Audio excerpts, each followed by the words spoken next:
আসসালামু আলাইকুম এভরিওয়ান, কেমন আছেন সকলে? আশা করছি সকলেই ভালো আছেন। আজকে আমি আরও একটা নতুন ভিডিও নিয়ে আপনাদের কাছে হাজির হয়েছি। আজকে বানিয়ে দেখাবো পারফেক্ট ছোলার ডালের বরফি বা হালুয়া। চলুন ঝটপট রেসিপিটি দেখে নিই। ছোলার ডালের হালুয়া বানানোর জন্য প্রথমে আমি 1 কাপ পরিমাণ ছোলার ডাল নিয়ে নিচ্ছি। আমি এই কাপে 1 কাপ ডাল মেপে নিলাম। এটাকে আমি 1-2 ঘন্টার জন্য ভিজিয়ে নেব। হাতে সময় কম থাকলে 1-2 ঘন্টা ভেজালেই চলবে। সময় বেশি থাকলে সারা রাতও আপনারা ভিজিয়ে রাখতে পারেন। এইভাবে আমি 2-3 ঘন্টা মতো ভিজিয়ে রেখেছি। তারপর ভালোভাবে এটাকে ধুয়ে পরিষ্কার করে নিলাম, জল ছেঁকে নিলাম।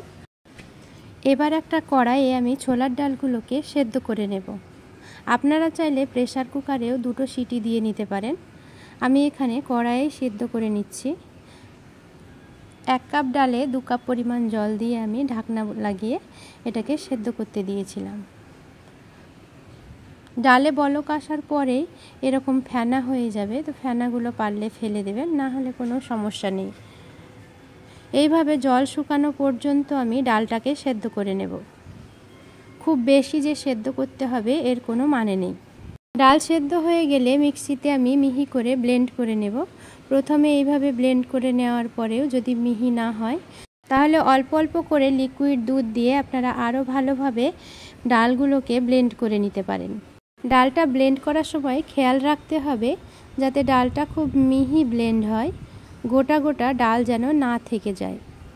এভাবে আমি সব ডাল ব্লেন্ড করে নিয়েছি। এবার হালুয়া বানানোর জন্য একটা কড়াইয়ে আমি 2 চামচ ঘি দিয়ে দিলাম।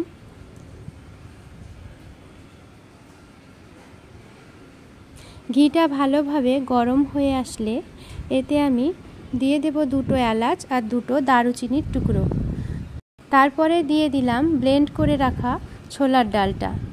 এবার ভালোভাবে ওই ঘিয়ের মধ্যে ছোলার ডালটাকে ভেজে নিতে হবে।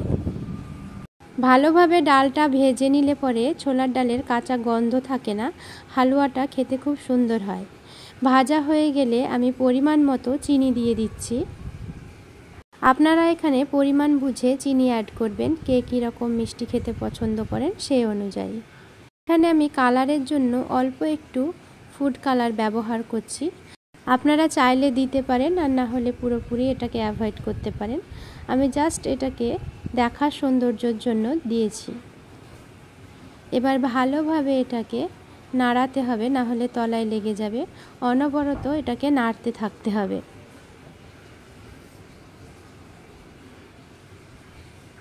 খুবই সুন্দর একটা কালার চলে এসেছে, আর হালুয়াটা প্রায় মাঝামাঝির দিকে। এই সময় আমি আরও 1 চামচ ঘি দিয়ে দিলাম, যাতে খুব সুন্দর একটা ফ্লেভার আসে হালুয়ার মধ্যে। সামনেই তো শবে বরাত, তারপরেই রোজার পরে ঈদ। পুরো রেসিপিটি ফলো করবেন, তাহলে আপনাদের সকলের উপকারে আসবে আশা করছি। আর যারা প্রথমবারের জন্য হালুয়া বানাবেন তাদেরও পারফেক্ট হবে, এটাও কথা দিচ্ছি আমি।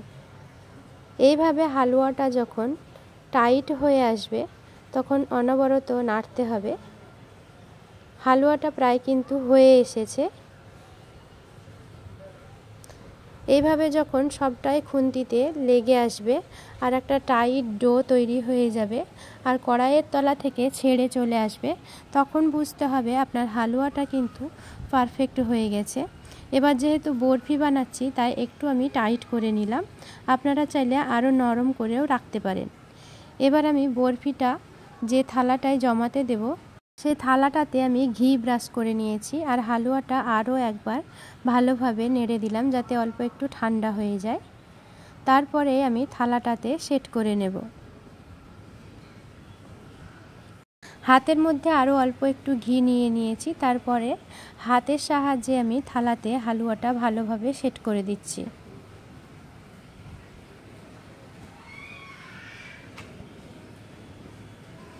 খুব ভালোভাবে আমি এটাকে সেট করে দিলাম যাতে মসৃণ হয়, উপরের দিকটা দেখতে সুন্দর হয় সেই জন্য।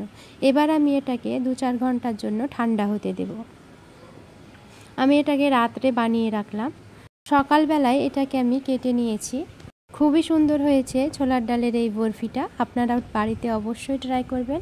আর কেমন লাগলো কমেন্টের মাধ্যমে অবশ্যই আমাকে জানাবেন।